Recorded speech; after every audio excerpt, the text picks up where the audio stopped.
Presented by SBR Music.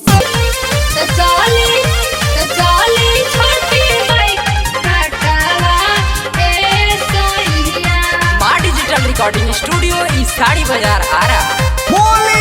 बोले छठ मैया की भाई नी दौरा के अपना मठवाए सैया भाई नी दौरा के अपना मठवाए सैया तो चली छठी माई के घाटवा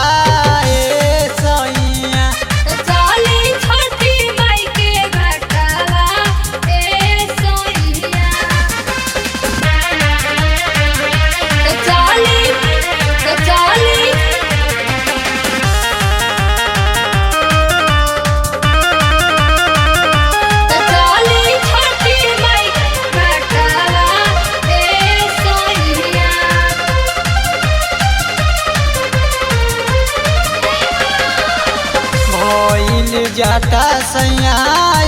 रख के बेर हो पेनली पियरिया चली करी जानी देर हो भाईल जाता सैया रख के बेर हो पेनली पियरिया चली करी जानी देर हो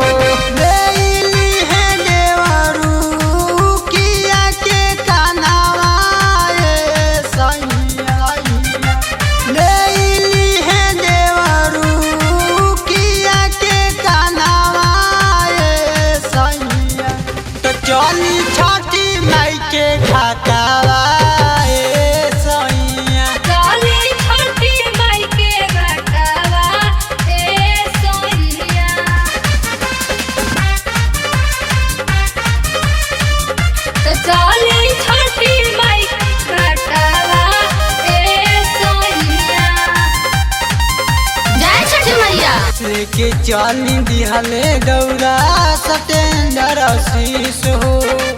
काहे देर कैले बानी सैया नीतीश हो लेके दौरा चल दिहले सतेंद्र आशीष हो काहे देर कैले बानी सैया नीतीश हो